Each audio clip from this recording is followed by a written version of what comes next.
All right. Good evening, everybody. Welcome back. Welcome to Lightroom Live. My name is Jason Bradley. I'm your host tonight, broadcasting from my gallery here in the heart of the Monterey Peninsula in Pacific Grove. And tonight we have a special guest, and I'll be introducing him shortly. There's a couple things of business I want to take care of here as we lead up to talking with our guest tonight. And namely, I want to touch on something that I think is pretty darn exciting. And that is, a few weeks ago, Adobe Max came out, and Adobe Max released a whole slew of new things and new technologies, some of which directly impact us Lightroom users or Adobe Camera Raw users. And I just want to mention that here. I'm not going to go in depth into what these new features are, but I just want to at least touch on them, because if you didn't keep up with the news that happened at Adobe Max, or you didn't update your Lightroom, I encourage you to do so tonight, because the new features that came out are pretty exciting. So I'll just like to touch on those here and say that there will be a deeper dive into how these new tools work, but I'm going to send those to you by video. Actually, I'm going to send those to you by video. Videos made by Adobe's evangelist, Julianne Cost. I will send you links to those in an email coming in 2 days, because as always, this presentation is being recorded. So for those of you that aren't able to make it tonight and are watching the video recording later, thank you for joining, and I'll send you along those links to those videos to get a deeper dive into this new tech, along with the link to this presentation when it arrives online. So one thing else I was going to say on that, what was it? I forgot. Anyway, whatever. I'll send those links to you along with the new video in just a couple of days. So that said, let me share my screen. I'm going to bring you right over to Lightroom. And let's start with this image here. This is an image I took of some friends of mine that own a boxing gym nearby, and I do some training with them once in a while. Masha at Boxing Strong is the gal there, just to the left of center. And I took some stills of her and her crew. And in this image here that I took, I used, let me go into the develop module. We could look at our settings here. I used an aperture, it looks like 4.5. And even though the aperture is relatively wide and blurred out the background to some degree, what if I want to blur it out a little bit more? Of course, I can go into Photoshop anytime and do that and play with that. But the idea is to not leave Lightroom, is to stay in the raw environment as long as we can. So to do so, we can look at one of Lightroom's new panels, Lens Blur. This is right next to where it says Lens Blur. This is an early access or beta version of it. So the technology is going to continue to evolve, even rapidly evolve with each dot release that's going to be coming out. Who knows, next few weeks, next few months. I'm not keeping track of when that next dot release might be, but the early access thing that we're seeing here is an indication that this is just the beginning. There's a lot more to come. This is going to get bigger, stronger, faster, probably very quickly. So that said, without going through each one of these, each one of these settings in the panel, I'm going to show you real quick what this does and look like. You're already seeing it. So if I were to back this off, where am I here?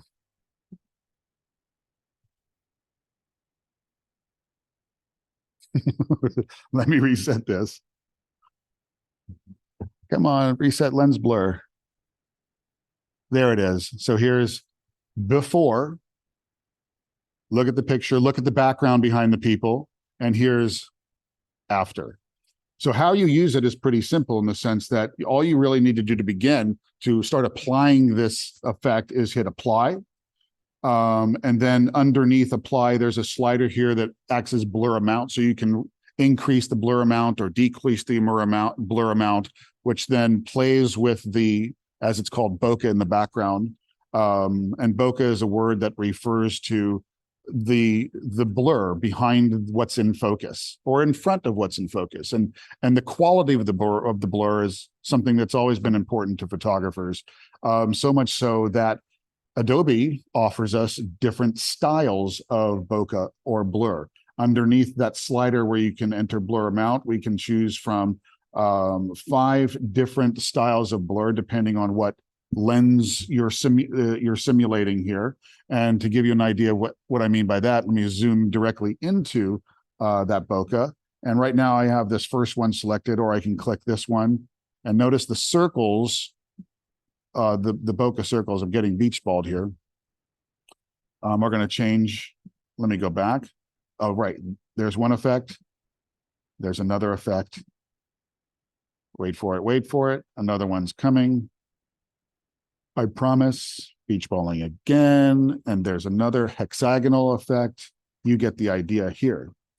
We have other sliders that will do different effects. Again, the video I'm going to send you is going to go into more detail as to how this panel works.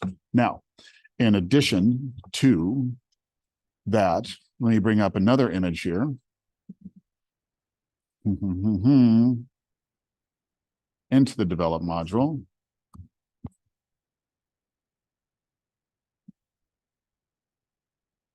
Collapse that panel on the left-hand side.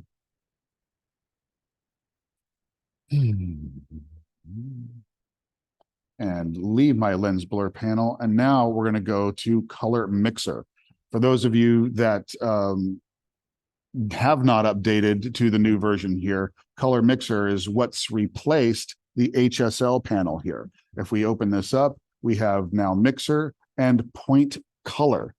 Mixer, however, if we click on mixer, it's the same. It's the HSL panel. The color version or the color section of that HSL panel is no longer available. They've got rid of that and replaced it with point color. But if you used HSL a lot, it's essentially has not changed. Here is your hue, saturation, and your luminance sections. We have all of your color sliders here, the tab tool here that we can click on and interact directly with the image. But now we have something called point color. And point color is a really cool addition to Lightroom in the sense that we start with the eyedropper here. If we click it, we can start to move around the image and sample a color that we want to play with. In this case, let's say I have this photographer in the middle of this Redwood Grove up at Redwood National Park. He's wearing a blue jacket. The blue is popping a little bit more than I like. I want to subdue it. Of course, I can just do that with the HSL panel, but to give you an idea how this works, if I click on the blue, this gives me a sample of this color here. I can then go back and sample another color if I want to do more than one adjustment to another color within my image here. But going back to blue in that first directive that I gave myself of wanting to simply tone down that blue, I can start there by clicking on the blue jacket, and then I can play with hue, I can play with saturation, I can play with luminance, but then I can kind of play within a range of colors in all sorts of different ways, meaning that if I can grab my circle here in this range of colors and move it around, notice a couple of things that are happening. It's just moving the circle around inside this range of colors. Underneath it, notice what's happening to the sliders. Of course, I'm playing with hue, I'm playing with saturation, and they're going back and forth as I'm moving this around. And of course, look at the jacket itself as it's changing tones. Notice also that the luminance slider is not moving at all. That's because that is reserved for this section over here when I can move this down or move it up and move it down and move it up. The sliders that are underneath it then become these hue range, I should say, not sliders, but hue range sections, saturation range sections, luminant range sections can all be adjusted to either minimize or increase the range of each one of these that I might be working within, hue, saturation, or luminance. So if I take this and move this to the right, notice that my range of saturation can expand or contract, or click on this triangle and move it back and forth. Then my range of hue can expand or contract, and so on. So again, video link will be coming soon to go more in depth with that. And then last but not least, in the basic panel, we have auto, we have black and white, This was all here before, and now we have something referred to as HDR. This is a feature that works with Lightroom now, really with images that have been converted, or I should say merged as HDR images, which have a broad tonal range, so much so that the standard definition that's only available on some monitors, but certainly has only been available for viewing through Lightroom, even if you have a monitor that has a broad range of luminosity, that has the capability to might be able to show us a range of luminosity or a range of tonality. We haven't been able to see it through Lightroom until now. I'll click on this. I don't have an HDR image I'm showing you, and just notice what happens when I click on it and click off of it. If I click on it, the histogram changes, and now we have an SDR mode and an HDR mode. And this will allow us to, when we're working with an HDR image, to expand the range of the tones that we're working within. And if we're working with a certain kind of display that accommodates this range of tones, you really will get to see a kind of luminosity coming from your HDR images that you have previously with Lightroom not been able to experience. So lots of cool things came out of Adobe Max for Lightroom. I digress. Let me stop sharing my screen. What we're here to talk about tonight so much is not the new features. What we're here to talk about tonight more so, let me stop sharing my screen. There we go, I'm back. Haha.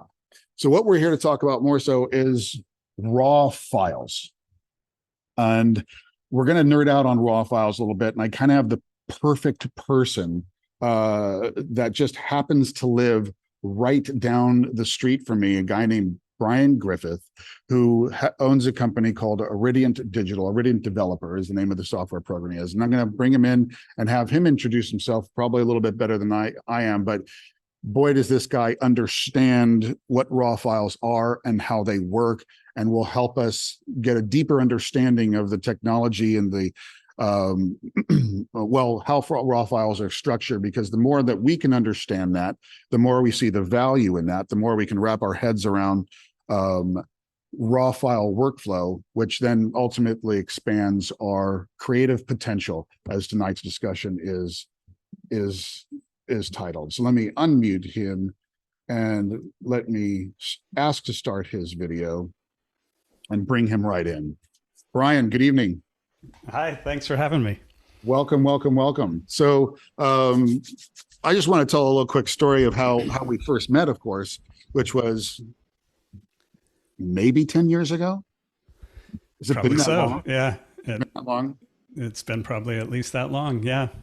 Well, yeah. So like I said, Brian lives down the street, but I first met him not at the local coffee shop or local this and that in Monterey, but on the other side of the peninsula.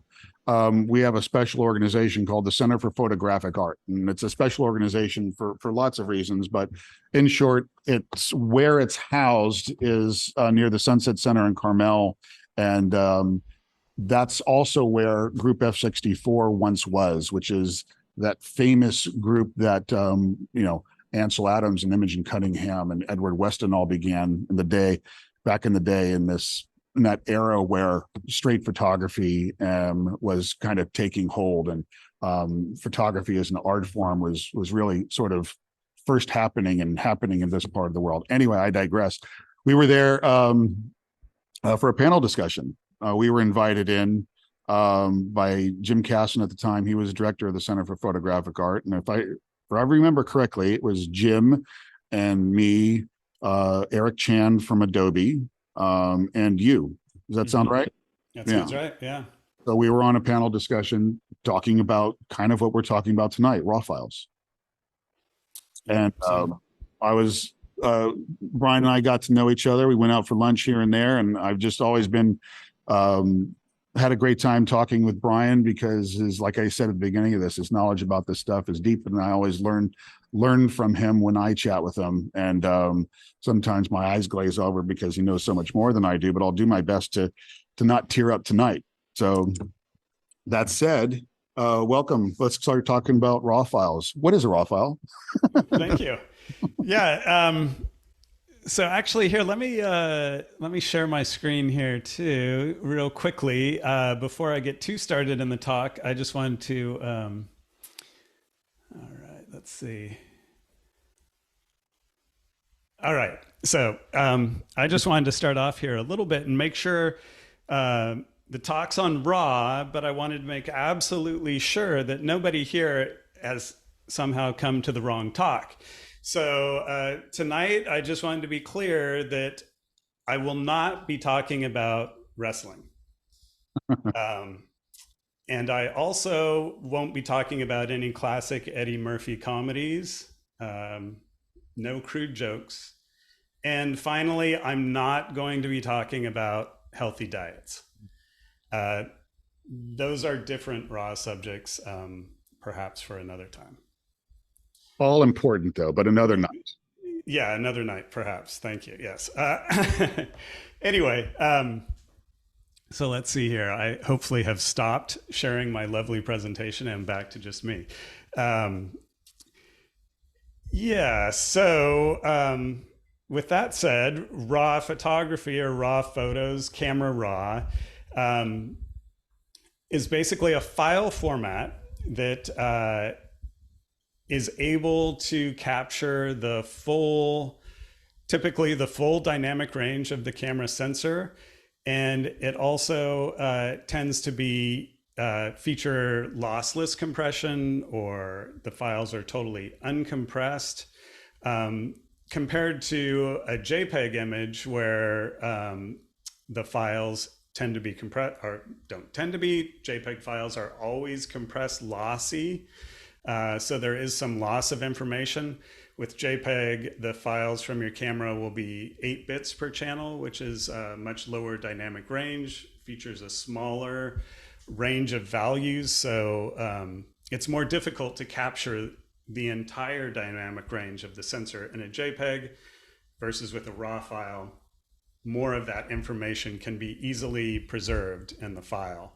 And that offers better flexibility, more flexibility for later post-processing edits. So Brian, that's it. One of the things that I do, and I try and describe it, because as we've established, you know more than I do, is I hold up my hands and I say, well, a RAW file holds this much information, and a JPEG holds about this much information. How's that sound? Yeah, it's about, I mean, typically some people are like, well, what difference does it really make? Recently, there have been digital cameras that feature pixel shift processing. What is that? And what is pixel shift processing? That is basically where the digital camera can shift the sensor using the same mechanism it uses to do vibration reduction. So it can very slightly shift the sensor to a different location in the filter. And in a second, I'll switch to some other slides that show this more clearly. But it's able to shift the sensor, and by doing so, it can avoid some of the raw processing that's necessary with a normal capture. And with pixel shift, typically you'll see values like a doubling of horizontal and vertical resolution. So if you have a 24 megapixel camera, with pixel shift, the camera might give you 96 megapixels. So raw processing is kind of that space between, a perfect raw process would give you that full pixel shift resolution essentially without any interpolation or making up of color values. Yeah, so let me... You got some slides. Yeah, I'm going to share my screen again here and show some examples of what the sensor actually captures. Are you seeing these? Yep, we got now. Good, clear. Okay, so these are a few color filter arrays. In a digital camera, the sensor really can only see brightness. It doesn't really see color. It just captures a range of, is the light striking the sensor a dark value or is it bright? So in order to capture color information, the cameras use a color filter that's placed over the sensor. And these are a few examples. And on the left side, we have X-Trans, which is specific to some of the Fuji cameras. And then we have an RGBW that's actually not really used by any cameras these days. It's a rare older form of color filter, but it has some clear or transparent pixels that allow the camera to capture more light and potentially have less noise. The next one over is the Bayer pattern, which is by far the most popular filter pattern used in digital cameras today. Again, virtually all cameras nowadays will use Bayer except for the Fuji X-Trans. And then on the right is what's known as Quad Bayer, which is basically the same pattern as Bayer, but the pixels have been divided up into even kind of smaller subpixels. And these sort of sensors now are becoming used more frequently in particularly cell phones, camera phones. The iPhone uses a Quad Bayer. So when you see like a 48 megapixel iPhone camera, the 48 megapixels comes from all of the pixels, versus the 12 megapixel is basically like the pixels, the 4 pixels here would be bent into one single pixel, which has less noise than the smaller tiny pixels. Let me move on to, yeah, what was that? I was going to say, so go back a slide again, if you may. Mm-hmm.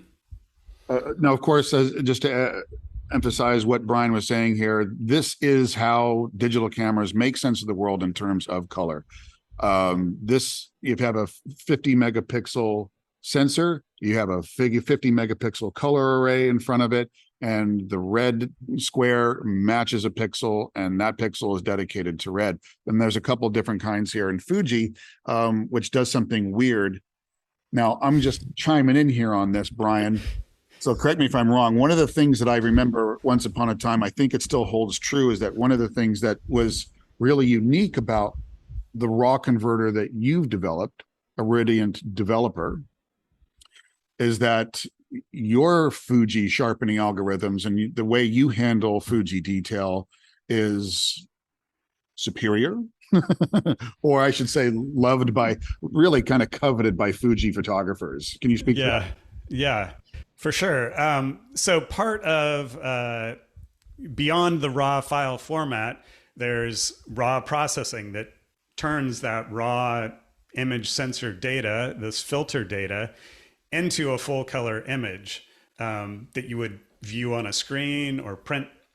You wouldn't want your picture to look like this pattern, the Bayer pattern or the X-Trans pattern. And so let me just jump ahead to the next slide, which isn't Fuji, but at the bottom here, you can see with green, basically every other location is unknown. It needs to be filled in by the raw processing, which is known as a demosaic, because the pattern sort of looks like a mosaic, a tile mosaic. It's also known as interpolation, where you're basically guessing, doing an educated best guess of what these in-between colors should be. So I'll go back to the slide before, and you can see with Bayer, one advantage it has is it's a very regular pattern, for better or for worse. I mean, some of the disadvantages of Bayer are because it's a very regular pattern. But the idea Fuji had was with X-Trans, beyond the marketing of it being an, X that went well with their X brand of cameras, the idea was that the pattern would be more random. And if you look at this top view of X-Trans, sure enough, I would say that looks like a much less repetitive pattern than if you look over here at the Bayer pattern. The issues, though, with X-Trans is that green is sampled a lot more and in some of these block shapes, which can lead to their own set of problems. So how the color and the detail is interpolated in this X-trans pattern, it just so turns out that the issues presented by this pattern are, let's say, much more difficult to do well. It tends to, this pattern, as you can kind of see in this bottom view here, one common artifact that some people will see with Fujifilm cameras that use this pattern. Not all Fujifilm cameras do use this pattern, but those that do, one particular artifact is known as parquet, and that's because it kind of looks like a parquet floor with these boxes, and some of that comes from the fact that at the lowest levels, that's a character of this pattern that's different than Bayer. With Bayer, if there is a repeating pattern, it tends to be more even, let's say. So with Bayer, some of the typical artifacts are known as things like zipper, where the pixels, every other pixel might be slightly off in color or too dark, and it leads to these patterns like that. But they're much more repetitive patterns with Bayer. With Fuji, they tend to be broader, more, I guess that's about as good of a word as I can come up with, broader, larger. They kind of form bigger shapes, I guess, if you will, because the pattern is spaced further apart. Does that make sense? It does. Okay. Yeah, so let me stop sharing the screen here. I'll just go back to me. So one of the key parts of digital imaging in any camera is this process that the demosaic process. It's basically the first process in making an image that you can view on your screen and edit in Lightroom or print to a printer or share on your phone or whatever. So if you can narrow down, other than raw files hold this much information and JPEGs hold this so much information, why does that help us as photographers? Why does it help us as creative people? If you can speak to specifically what the benefits are raw in a creative process or a developing process as opposed to processed formats, what would you narrow that down to, some of the features of a raw file? So some of the key technical features of RAW tend to be that it's high bit depth, which means it contains a very wide range of values. With RAW, what's that? For those who don't know what bit depth means, what does that refer to? And it just refers to the range of values. So with JPEG, it's 8-bit, and 8 bits of data can contain a value from 0 to 255. So there's a range of 256 values that it can store. That's it. It can't store any more. It could store less, but it can't store a range wider than that. 256 different levels of brightness. That's broken up into different, since you're looking, we just showed the Bayer array and we have red and we have green and we have blue. Isn't it safe to say that those tonal values for each one of those color channels? Correct. So in an RGB file or a full color JPEG file, each color channel would get that range of values.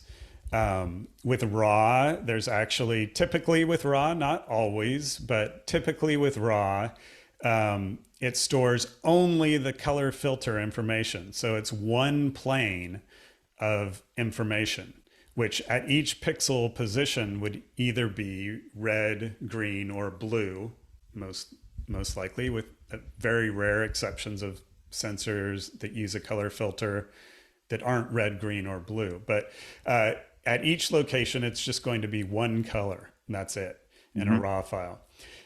So after the demosaic process, you have then the file has been processed a very little amount, but you then have full color or red, green, and blue at every single pixel location.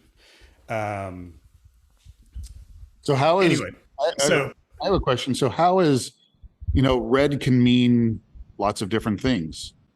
How is decided, like if we bring an image into Lightroom or Irridient Developer and we're looking at an image on our screens, how is the shade of red that I'm looking at decided it's going to be that in the interpolation or demosaicing process that you referred to? And how is blue that shade of blue or green this shade of green? What governs? Right.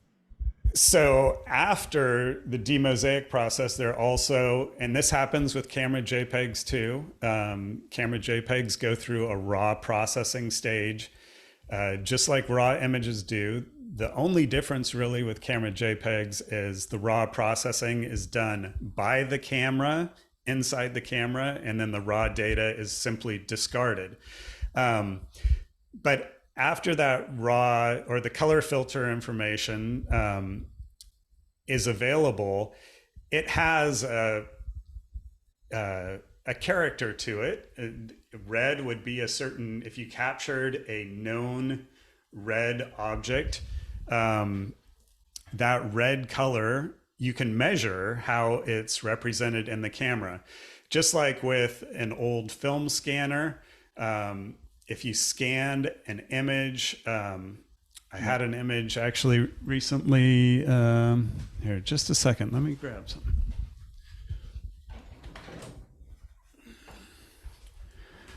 All right. So some of you very older film photographer types. This is like an old Kodak color target card, and it. If I open this up.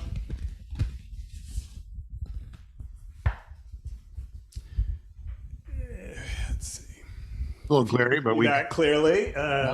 We get it.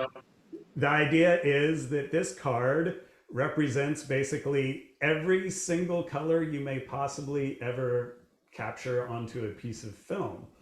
If you run this card through a film scanner, you can measure the output, the digital data that the film scanner captured, and you can compare it to what the values on that print are known to be, because that print in the factory when it was created was calibrated. There's measurement tools, spectrophotometers, colorimeters that can measure the color.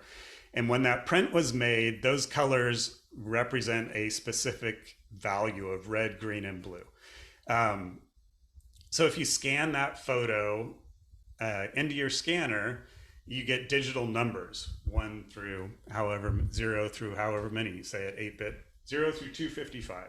Mm-hmm. And you can check each red, green, and blue color patch on that target and figure out how the scanner represents it.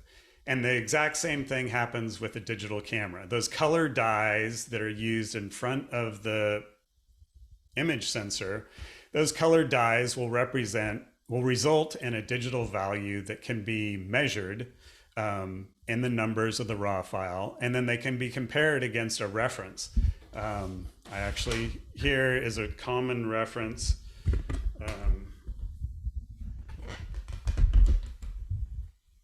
If anyone has seen one of these, this is called a color checker card. So that's a tool, just so everybody knows, it's used for calibrating cameras. And this basically similar. It has fewer color patches just because there are color targets for digital cameras that have more. This one is kind of meant to be easier to use, quicker to calibrate.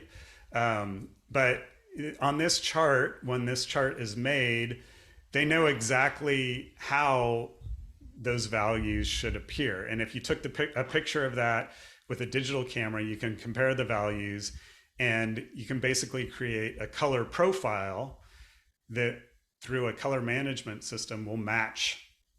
So what you see on your screen should match the colors you see on this card. And the way that's done typically is through a color profile.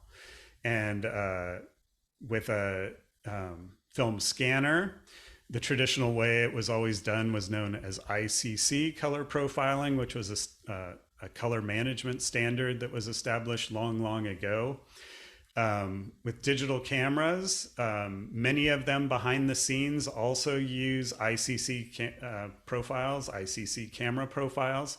Computer monitors use ICC profiles, and printers use ICC profiles as well. So all of those devices can be measured how they represent color, and then this profile translates between what the device actually produces, or how it produces color or measures color, and how it should look to us and our human eyes. Man, that's a lot. That's a lot to take in. Hope everybody. Yeah. We will be tested at the end of this, of course. No, yeah. So let me anyway, see if I'm understanding this correctly. So what's governing that, again, that what makes this color, and that color is, it's all about the profile. It's all about a profile. And with digital cameras, sometimes there may not be actually like an ICC profile. A good example is Adobe long ago came up with a digital RAW format called DNG. Stands for digital negative. Digital negative, basically. And when they first came out with that standard, it did not support ICC color profiles, and they used a much more simplified color matrix, as it's called, which can be part of an ICC profile too. But it's basically a mathematical equation that says, you know, if the camera measured this color to make it look like red on this chart, multiply it by 10 or whatever, you know. I'm confused by that. What do you mean by it didn't support ICC profiles? You couldn't apply one to your RAW file if it was converted to a DNG? A DNG, part of the part of DNG, part of the good thing about DNG is it was an openly specified or documented standard. Right. By Adobe. And let me point out, unlike everything else, like everything that comes out of your camera. So if you're a Nikon shooter and you got NNEF, you're a Canon shooter, you get CRW, and so on. Those are all formats that come from the manufacturer, not, as Brian put it, openly documented, which, you know, has their own issues. Issue one is you can't write information, metadata information, other kinds of information directly to those files. And when you're in Lightroom, you need to apply metadata to your file. So a sidecar file is created, and there's a whole slew of other things that happen with DNG. But yeah, all of your files that come out of your camera are proprietary as opposed to openly documented. But Brian's explaining to us. Yeah, yeah, and it is the fact that RAW, when you say RAW, what is it? It's like, it's literally dozens of different file formats that are proprietary, undocumented. Unfortunately, because of that, they're poorly supported. Some applications might support RAW files from one camera well or not well.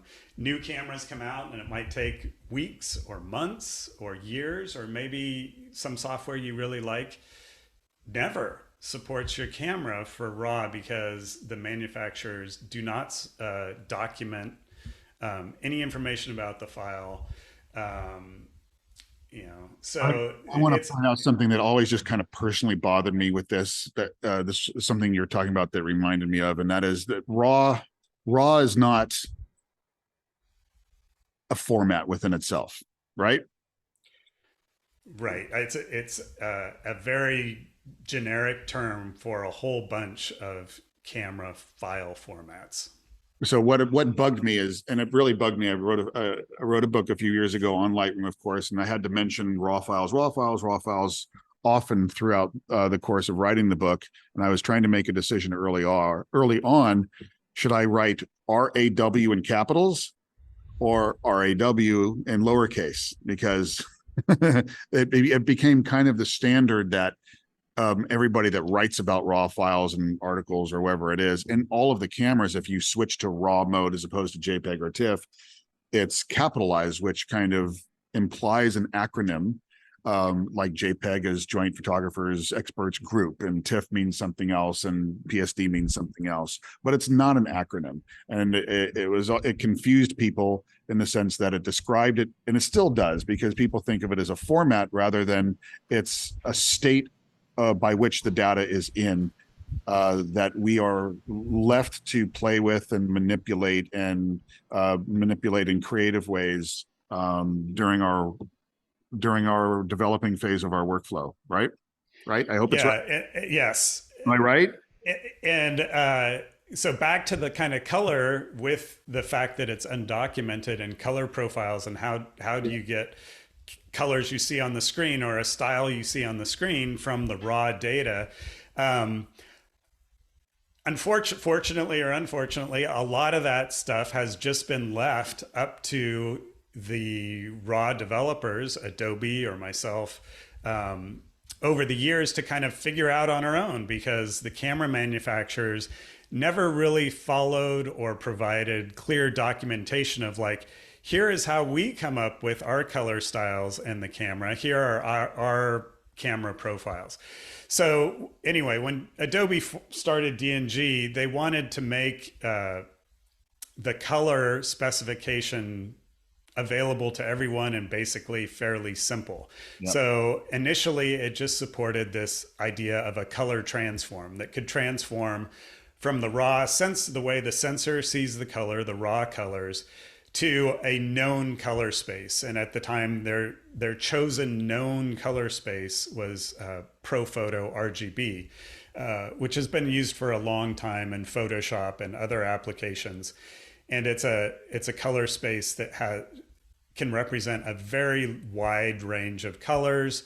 I think it was originally sort of designed to be able to represent all the possible colors that film could capture. Of course, some digital cameras may exceed that, but it's a very big color space, larger than you would ever really need to print. It's going to exceed the dynamic range and the ability for a printer to print. It's going to exceed the dynamic range of every monitor that you could ever buy. No matter how nice your monitor is, it's never going to remotely cover every color that could be represented in ProPhoto. Right. So Adobe's idea early on in DNG was basically, hey, is kind of as basically and easily as possible to encourage adoption of the format. How can we get the colors from the raw file to the screen to a printer so that they're in a color managed space that can then go to other. Can you still hear me? Yeah, I still hear you. My video went away, but keep talking. I'll fix the video. Yeah. So later versions of Adobe's DNG raw format added more fancier methods of color management, the ability to specify a more complicated color profile, which they called a digital camera profile, or DCP. And there is actually a file format for Adobe's digital camera profiles that is very much similar to an ICC profile for a printer or a monitor, but it's specific to the DNG raw format. And it can be used by Lightroom. It can be used by other applications like Irridient Developer. Fully supports both ICC camera profiles and Adobe DNG camera profiles. And the later fancier digital camera profiles can also do things like make a color style, something that might not just be a basic converting the color to an accurate representation of red, but maybe giving a vivid look or giving it a landscape style, or doing crazy things like, say, a cross-process look, or anything like that. So lots of possibilities with color, lots of things to potential with color. That's one of the big benefits of a raw file, is what you can do things with that you just can't do otherwise with JPEG, is what you're saying. Absolutely. The raw with a raw file, typically the colors are as original or in the native space of the image sensor. And you can choose to apply any sort of preset or color profile or film style or look or whatever after the fact in Lightroom, in Irridient Developer, and other raw processors. And you can change your mind at any time without any negative impacts, because the original data is what is stored to the raw file. Well, that brings up a handful of other questions, but before I jump into those, I want to stop for a second. And there are a couple of questions that popped up. I want to ask some of those. And of course, I forgot to say at the beginning, everybody that's out there listening tonight, if you have questions about raw files, raw file workflow, or anything, go to your Q&A at the bottom and type away and start asking anything you want to know about raw files and raw file workflow. So let's start with a question asked by Michael Moritz. Is there a benefit or detriment to converting raw files to DNG files? Michael, I touched on one of those a little bit, which Brian elaborated on the non-proprietary nature of a DNG file versus a out of the camera manufacturer's proprietary raw file. But there's really a slew of other ones. Working within Lightroom, a DNG is just kind of made to work faster in that program than the native file format. There's safety things around DNG files that add a layer of benefit to using them. And particularly, there's an ability to validate the integrity of a raw file after it's been converted down the road. So after we convert a raw file, a bit of a profile, it's called a checksum, is applied to that data. And if 6 months later or a year later or 3 or 5 years later, we want to, after we've transferred data, say from one drive to another, or done anything within our workflow, at any point we can select that group of raw files, hit a button, and it can tell us if the integrity of that raw file in that DNG format has been changed in any way. And as I mentioned before, the DNGs eliminate the necessity of sidecar files. So why is there any reason to not convert to raw file? If you're using I want you to chime in on this. Yeah, sure. Only thing that I can think of, and they say, Brian, I want to hear if you have more reasons to this, because I just don't know. But the only reason that I could think of not converting to a DNG, especially from I use Adobe products perspective, or potentially Irridient Developer perspective, is there's contests out there that won't allow you to submit a DNG. So if you're developing an archive of imagery that you either are now or one day have intent to submit those images into contests, there are a handful of them out that won't accept DNGs. Do you have other reasons?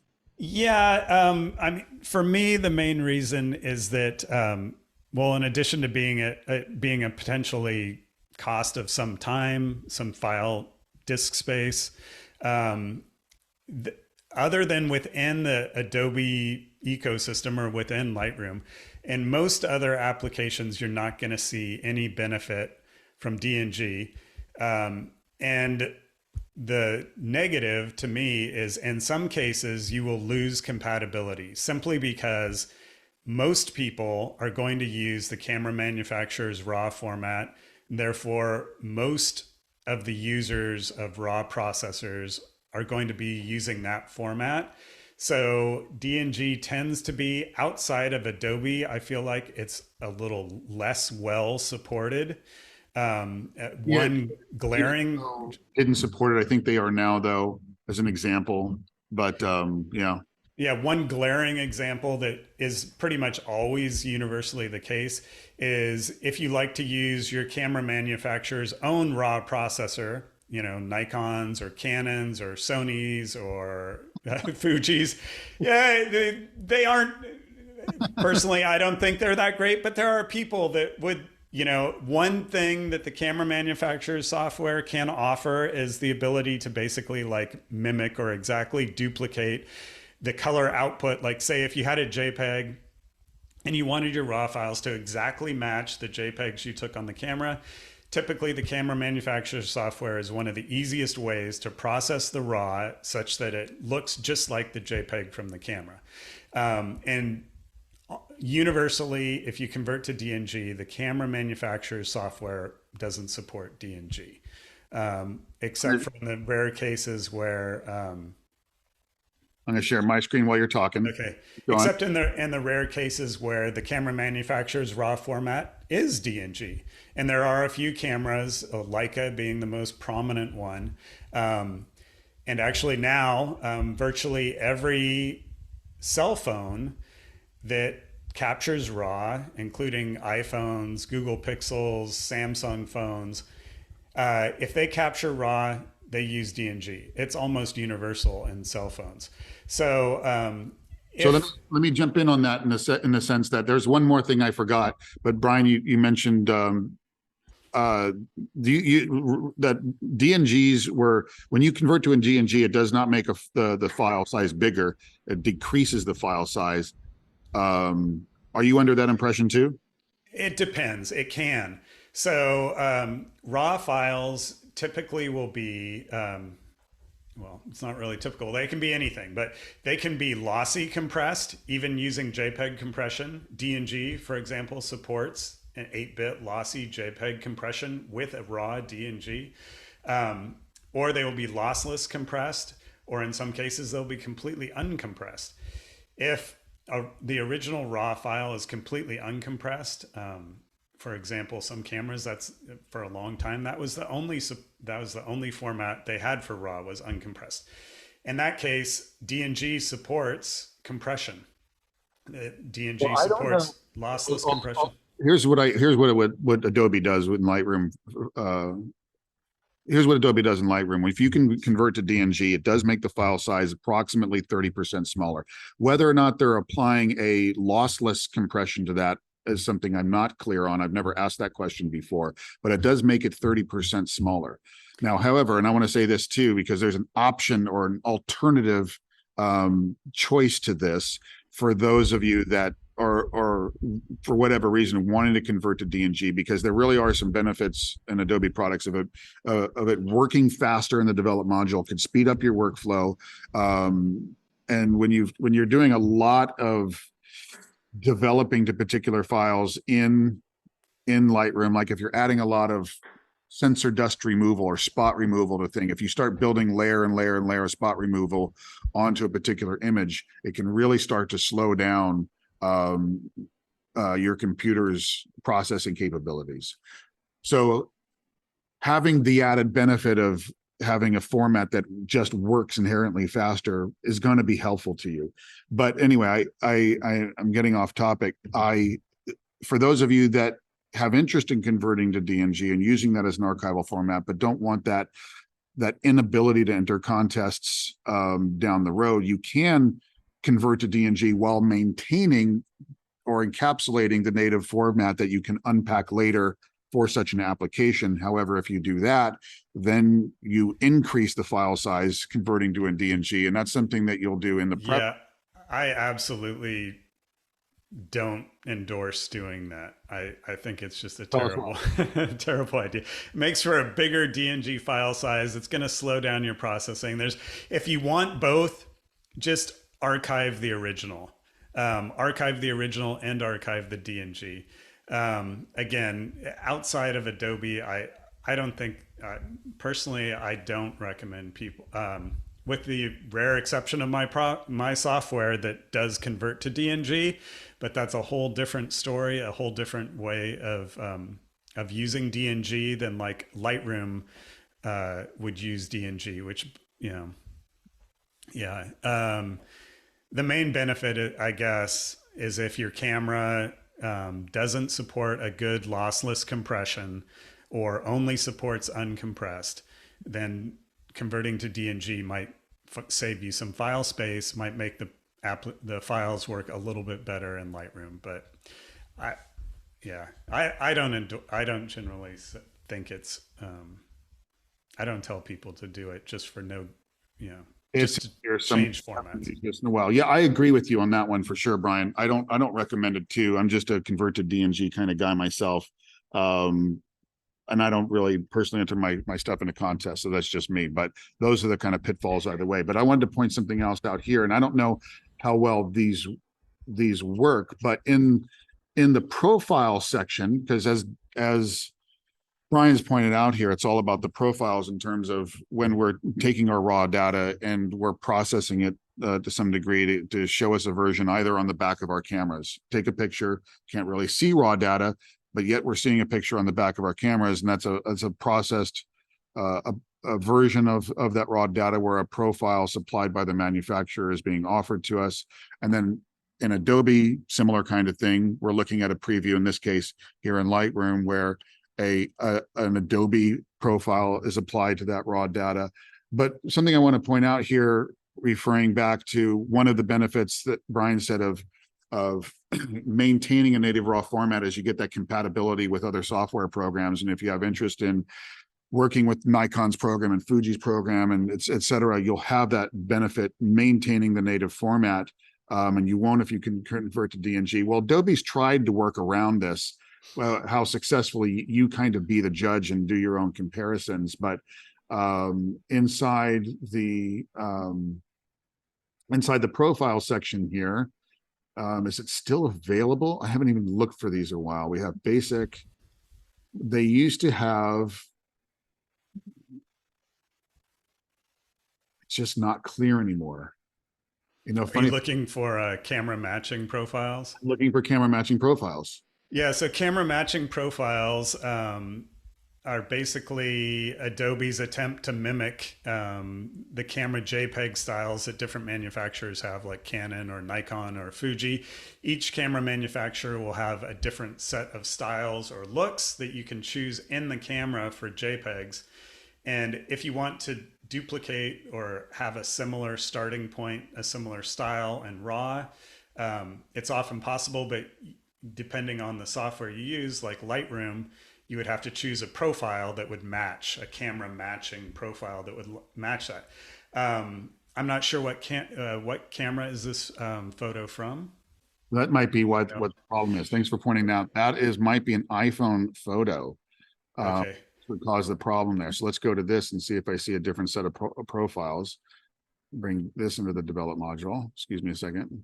Yeah, because in some cases it will take Adobe or myself or Capture One or whoever. If you're trying to duplicate a camera manufacturer's style, they don't tell anybody what it is or how they create it. You kind of have to reverse engineer it or come up with your own style that's similar. So it might take Adobe weeks or months on a new camera to support those camera matching styles. And in some cases, they may not support them all. Fuji, for example, is one manufacturer that has a whole lot of different camera styles, film looks. And new cameras come out, they add new styles and looks. And so Adobe has to add those back in to Lightroom themselves. And it can take developers time to come up with, what adjustments are going to mimic, the latest, greatest film look from Fuji or Nikon or Canon. Well, they're there with a lot of, for whatever reason, I did have an iPhone image before, so camera matching profiles were not coming up. Here I have an image brought up from a Nikon camera, and it's only showing one. Let me see if I can choose one more image and see if I get something different here. I think I just opened a program. My computer's stuttering and acting slow. Apparently the video and the use of Lightroom is taking a toll on my processor and my computer. So I'm hitting wrong buttons here and there. I do apologize, but give me a second while I try and make my point. Here's different image, camera matching. They're there, but it's only showing standard. So I don't know if they're phasing these out at this point. I haven't looked at these since I updated the new version of Lightroom, but as Brian explained, that's kind of Adobe's attempt on helping us out if we do like the native profiles that come from the camera manufacturers, but want to stick into the Lightroom, don't want to use those other programs. Anyway, long story short, that is kind of the ins and outs of using DNGs versus native raw formats there. Another question coming in is, can you explain lossy versus lossless in terms of what does that mean? Yeah, so a lossless compressed file would be able to exactly represent the original information. So if you compressed an image or data with a lossless compressor, say, and in the beginning, this value was 25. After decompressing the file, you would get the exact same information back. Absolutely all the same information, the same numbers, the same colors. Everything would be exactly the same. You would not be able to see any difference whatsoever between the original and the lossless compressed file. With a lossy file, some information, in order to make the file size smaller, some information is discarded. Various ways of trying to basically make, there's some colors that may not be absolutely critical. The differences may be so slim that you wouldn't even be able to detect them as a human being. A computer might be able to tell the difference between, say, value 6,312 and 6,313 in an image file. But by the time that file gets shown on your monitor and viewed through your eyes, nobody is going to be able to detect whether that number is 6,312 or 6,313. So a lossy compressor may decide, well, that difference is so minimal that no one is ever going to notice if I just throw it out, right? And then that saves some space in the file. So a lossy compressed file will discard some data, and when you decode the lossy file, you don't get the exact same thing you started with. And so that's why it's called lossy. Some of the information is lost when you compress it. Got it. And so every time you compress it, more information can be lost. So that's a common issue some people point out. Lightroom makes this issue much, much, much less than it used to be back when Photoshop was the primary editor. And that is called generational loss. So if you open a JPEG and you edit it and you save it as a JPEG again, you lose some data. If you open it, edit it, save it as a JPEG again, that each time you compress it, you're losing a little more data. And after a whole bunch of those edits and saves, potentially you can get issues, a bad looking file that it's very clear that data has been lost. With Lightroom and a lot of modern image editors that are they're called non-destructive, where every time you make an edit, the file isn't resaved and recompressed on disk every time. It's just the value of your slider or the value of the choice you made is stored to the file or stored in Lightroom's catalog. And that edit is reapplied to the original image each time. So there's no concern with like a generational loss, right? At least not as much with Lightroom, much, much, much less. Yeah. And then for those of you who have converted to DNGs or not converted to DNGs, but have done cloud exchanges with Lightroom or Lightroom CC for that matter, there's also something called a smart preview.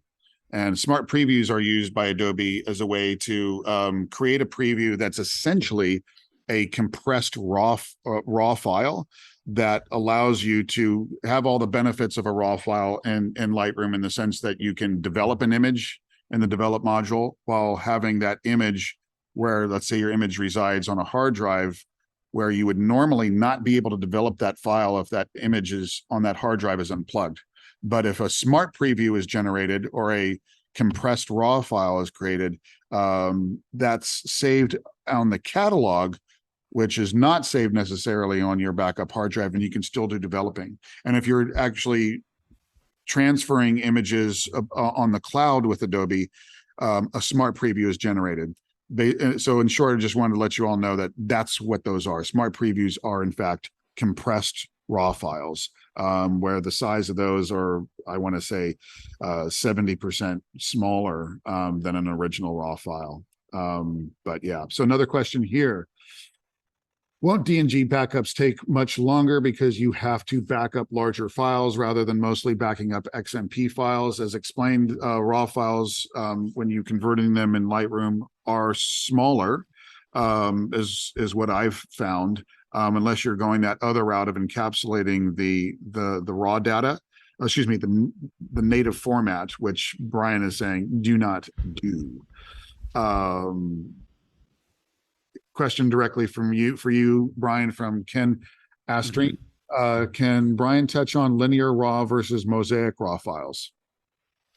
Yes. So again, raw is like a very generic term that encapsulates a whole bunch of image file formats. And really what raw means is like the file has been minimally processed from the sensor data. It's much less processed than, say, for example, a JPEG or a TIFF, typically. But raw can range from completely unprocessed sensor data that hasn't had anything done to it. It shows the color filter array values and that's it. There's been no demosaic. There's been no color transformation. There's been no sharpening, no noise reduction. Nothing at all has altered that data, right? But there's forms of raw that can have some or even all of the processes that you might apply to create a JPEG applied to the raw data as well. And so I have some applications, Irridient Transformer, they're called, that can process a raw file into a DNG, but they include raw processing steps like you might do with a JPEG. So for example, the Irridient Transformer products always do the demosaic stage because that's kind of their thing. You know, Irridient, some people really, really like the Irridient demosaic look.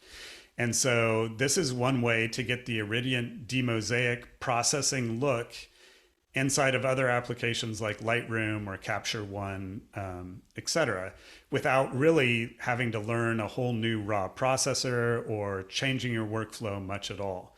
So long ago in the DNG standards, Adobe called the format of DNG that had full color RGB information linear DNG. It's in my opinion, a terrible term to use because the file doesn't necessarily have to be DNG linear. Most of the DNGs are linear. So whether it's a color filter array DNG or it's not a color filter array DNG, often they're both linear. So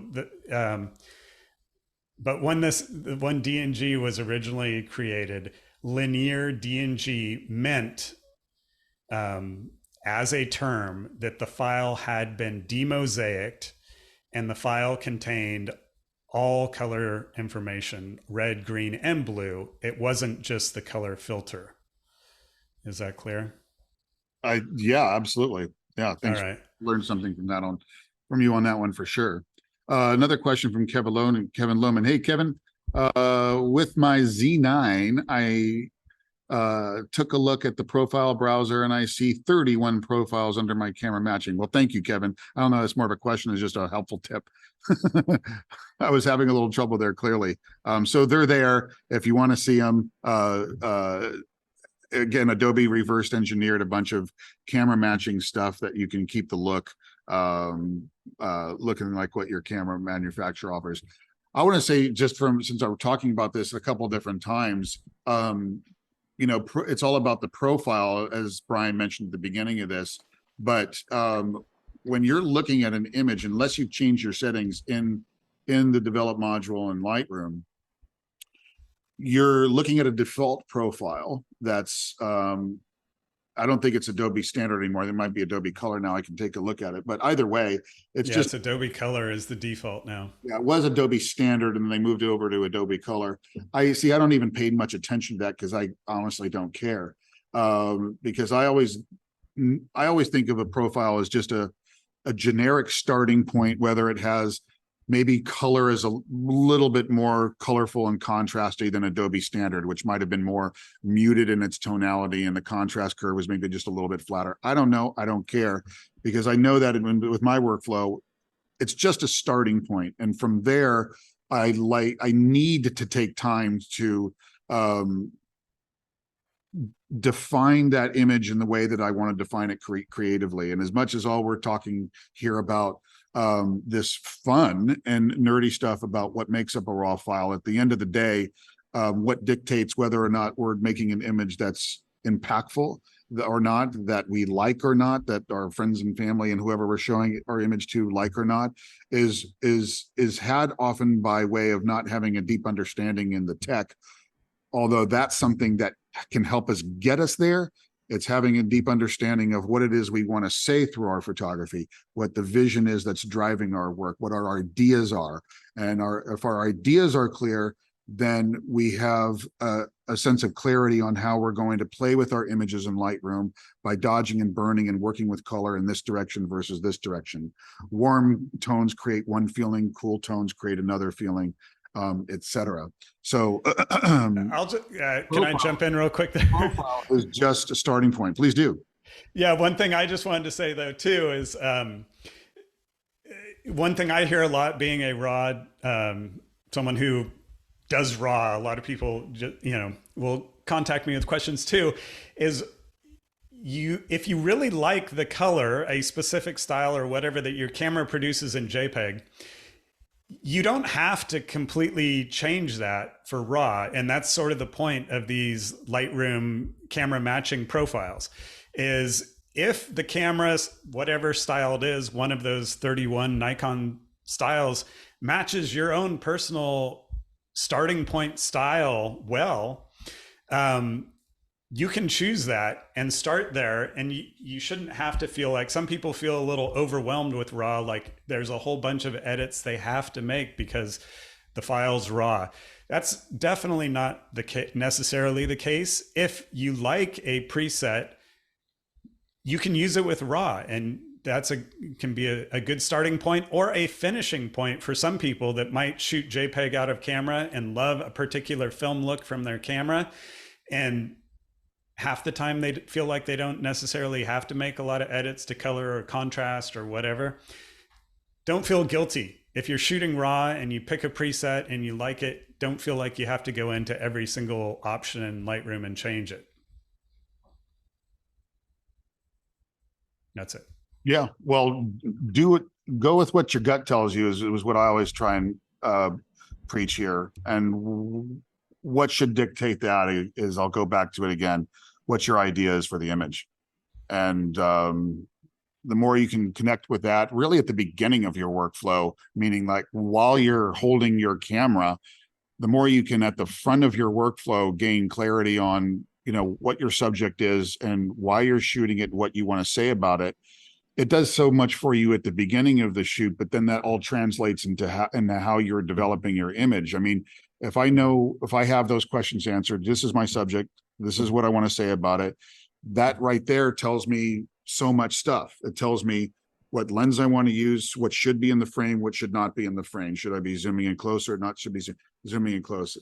I get to analyze if this thing in the bottom corner of my frame is something that is supporting the idea or if it's incidental to the idea, and then I can crop it out or not. But it also dictates what my camera settings should be. If I know that, say I'm shooting and I got Africa stuff behind me, I'm shooting a cheetah in the Masai Mara, and I want to represent that cheetah through the photo, and I could do it in a couple of ways. One is as it's running, I can stop motion to create a particular effect, or I can slow my shutter speed down to create another effect. Point being is that the idea of how I want to represent that cheetah dictates what shutter speed I should use. The idea of how I want to do a landscape should determine whether or not I have broad or shallow depth of field. But ultimately what I say is the idea then helps us in developing, because with clarity of subject matter, with clarity of idea, that helps us figure out how I should dodge and how I should burn. If I should treat the bottom corner of my composition with one particular aesthetic versus another corner of my image with another aesthetic, etc. Another question. Nope, those are all the questions for now. So let me, if I can at this point, Brian, kind of have you school me a little bit, if I can, in the sense that I'm going to share a couple of slides of mine and talk how I talk about raw file workflow, and have you grade me, if you will. Hopefully I'm doing it right. Here's what I mean. Let me share my screen. I'm going to go over to a keynote. I'm going to start with this slide here, because one of the things that I talk about, kind of what you were saying a minute ago, made me think that I should show this here. When I talk about raw file workflow, you like this? You know, as I said before, and Brian hinted to, when it's safe to say we just can't see our raw files. We're seeing versions of them. So when we're in the field and we're taking a picture and we're looking at the image in the back of our camera to get some idea as to what we're doing, and getting some idea of what we're doing, and then judging, is it going the direction that I like? Is it not going the direction I like? That's referred to as the proof. Before digital, people were doing that with Polaroids so they can get a feel for what that image is looking like, so we don't have to wait for our film to come back from the developer. We can take care of that to some degree in the field. It's proofing an image, and we do that in the back of our camera by simply looking at it. But it's a version. It's a version that's given to us, if it's a Nikon camera, by way of the computer and the profiles supplied to us by Nikon. Canon, by way of Canon, you get the idea, Sony by Sony, and so on. So we don't get to really see the raw data. We get to see a version of it. What we, with raw file workflow, what I tell people is, first, we got to make sure that we are gathering as much information into our file as we can, as phase one of a raw file workflow, so that in phase two of our raw file workflow, which is the developing phase, we have as much information captured in our file, so we have then as much latitude in the developing phase as we can to make those colors look their best and the detail looks their best, etc. So anyway, what I'm getting to is this: with raw file workflow, you got to have, if you're proofing in the back of your camera, there's some things you should look for and some things you should not look for, some things you should ignore, some things you should pay attention to. That initially might be, for a lot of photographers, counterintuitive, especially if you are, as I say, gather as much information as you can. Really what I refer to there is that whole expose to the right thing. Get as much light into your files as you can, expose to the right, get your histogram pushed as far to the right as you can, because that phase of the workflow is all about taking as much light in, which transfers into tonal information, tonal values, as Brian's been calling it. Does that sound right so far, Brian? Yeah, and you know, some of those things. You know, let's see what you have here. Here's what I have. Here's things that you look for, things that you should not for. Look, of course, composition and tonal balance. Look, make sure your image is sharp. Zoom in, zoom out. Is your sharpness, your focal plane where it needs to be? If your focal plane's obviously in front of the subject, fix it. Here's the counterintuitive stuff. Yeah. So go ahead. Yeah, just quickly to go through this. One of the major advantages of RAW, to me, is that a lot of the things you might see or choose on the camera, such as white balance, even exposure a little bit, brightness, contrast, color, like you have here on this slide, those things with JPEG, that when you take the picture with the JPEG, the camera would be making those edits internally and saving the file with those edits. Some people call it baked in, or they are applied to the image and can't necessarily easily be undone later in Lightroom or later post-processing.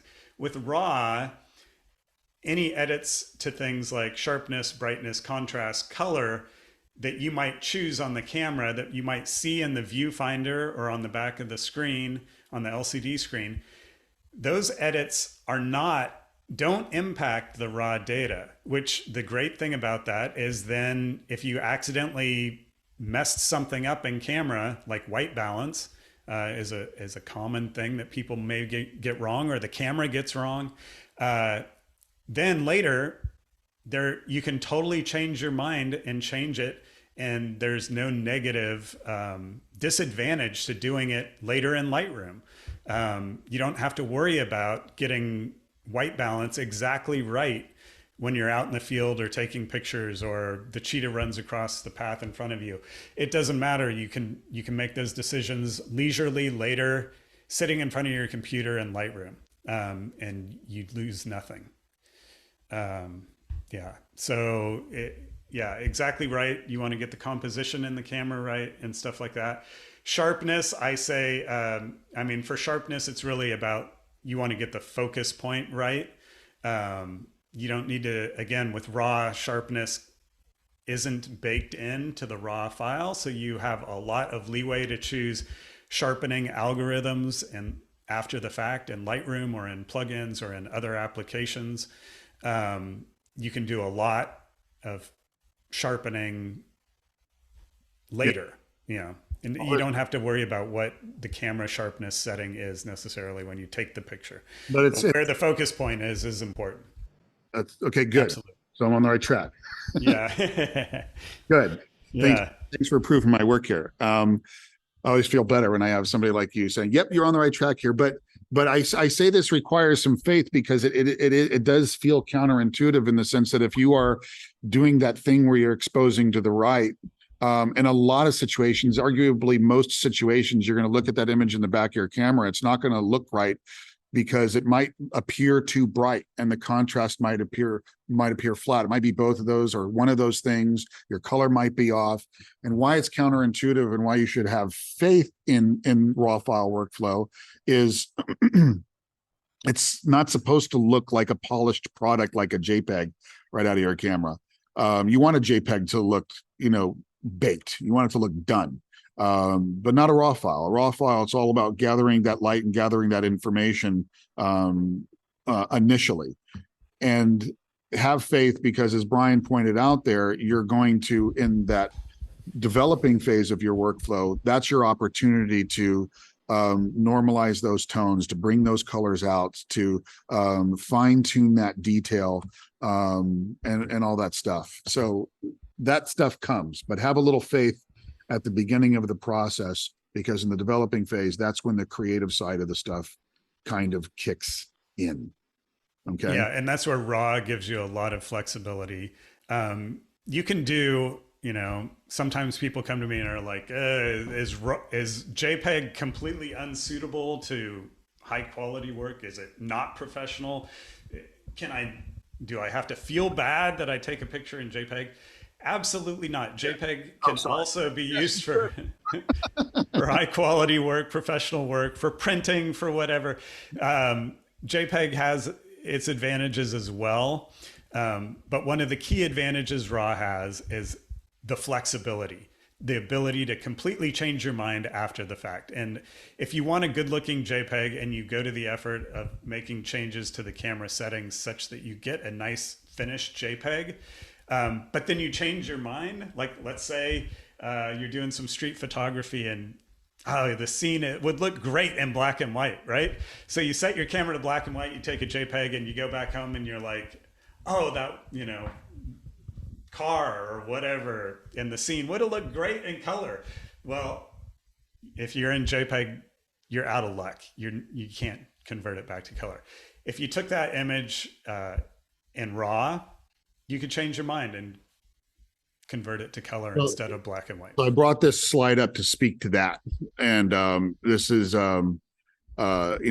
brings it home to the title of the talk tonight, which is the creative potential of RAW. And, it's easy to think of looking at the back of the camera and getting that instant feedback as the coolest thing about digital since it's come out. And it is absolutely an amazing feature, and it gives us a feedback loop that the immediate feedback loop that allows us to adjust on the fly. But I often argue that it's not the biggest benefit of the era of digital and raw file workflow, but instead this is a slide that I use to talk about that, and that's what Brian's kind of touching on here about all of the possibilities and potential that we get to have in the developing phase in the workflow. And that's not been the case historically. Think back to the days before digital. And for those of you old enough to remember what camera stores were like before digital, you'd walk into any one of them, and the big way that camera stores made their money was not, and still not, is selling cameras, but was selling film and doing film processing. So every camera store that you walked into had a big, what I refer to as a wall of film. And beyond the wall of film, usually off to the side or in the back, was a big refrigerator filled with even more film. And why there was so much film, why there was a big giant wall of it and so many different options and varieties and manufacturers is, sure, there was some money to be made just by having a bunch of variety, and there's lots of competition out there. But functionally speaking, they all did something different in terms of their designed for different applications and designed with different palettes. There is color slide film that was highly saturated, and then one that's not so saturated, and then some with more muted tones. There is black and white film and infrared film and film designed to shoot under fluorescent lights, and shoot film for bright daylight, and film designed for shooting in low light situations. And I mean, go down the list of applications and stylistic possibilities. They were all there and all available. And the thing is that in this era, which of course still exists, people still shoot film, but with this kind of workflow is what I should say, these choices, these aesthetic choices, these applicative choices all have to be made in the store when we're buying the film, long before we go into the field, or certainly long before we put our film in the camera, and certainly long before we decide to hit that shutter. But the point is that we're locked into it by the time we buy the film and put it in our camera. We're locked into that stylistic choice. So why I think that this thing we're talking about here, that is kind of the coolest thing about digital and the heart of the creative potential of raw file workflow, is because we get to make all of these choices stylistically, aesthetically, applicatively, go down the list after we've taken the picture. We get to revisit our images and think in terms of, what do we do now? We get to play in ways that with our images that we've never been able to play before, and go down this stylistic path. But if we don't like that, we'll then go down this one and play in that direction. We get to play with the proverbial wall of film on our computer screens, which then teaches us all of these, or reveals to us all of these stylistic possibilities, which we can then think of, I want to go this direction to express what I wanted to say, or this direction to express what I wanted to say, or make 20 versions and save all 20 versions. Going back to Lightroom, we have the capability, let me get out of this, if you haven't played with this already, when we're working with an image in the develop module, we can make a version of an image, develop it. Again, my computer is running slow. There's the beach ball.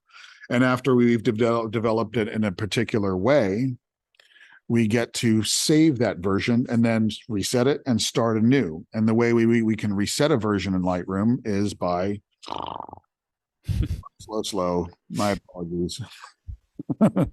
Waiting for it's going to be there in a minute. The snapshots panel. In the snapshots panel, there it is.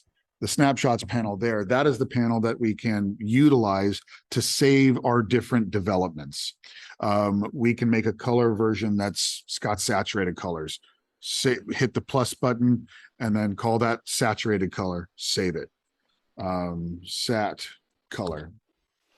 Save it. And then we can make a muted tone and a black and white tone and a warm tone and a cool tone and a selenium tone and this version and this version and this version. But to Brian's point is that we have much more creative potential in Lightroom, in working with raw files than working with processed files, and certainly anytime in the history of photography than we do today. It's really Yeah.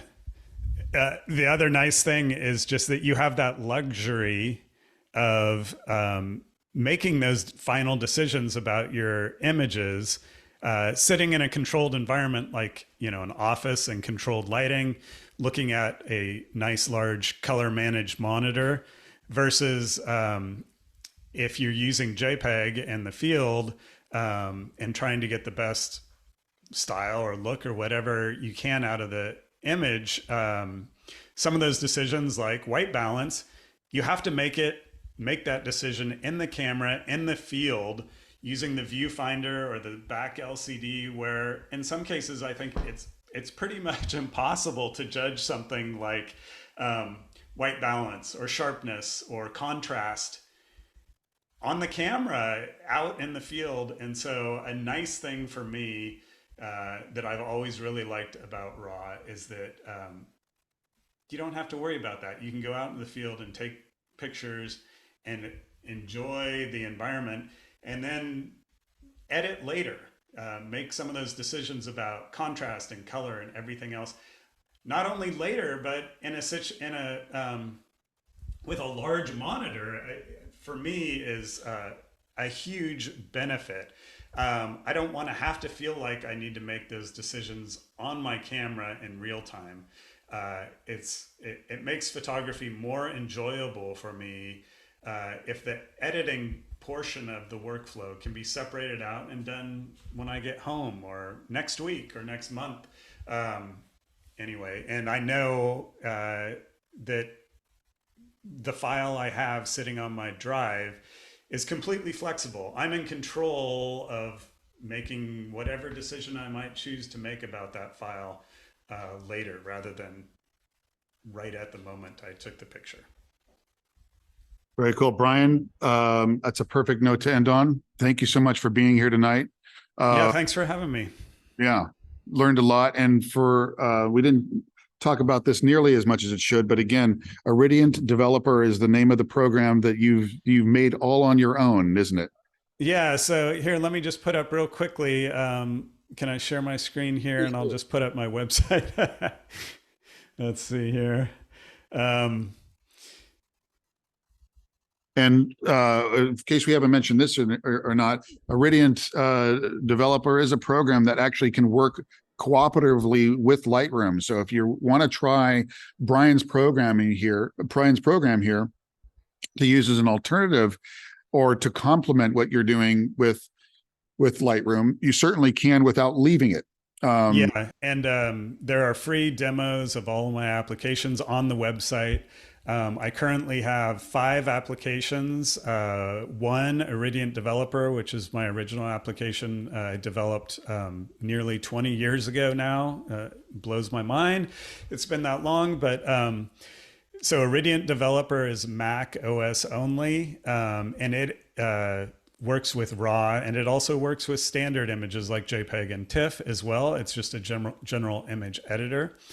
And then more recently, I've developed a series of 5 applications called Irridient Transformer that just do some of the very earliest raw processing stages, which include the demosaic, sharpening, things like that, and convert the image to a DNG with some of those processes baked in that then you can use in other applications like Adobe Lightroom or Capture One and so on.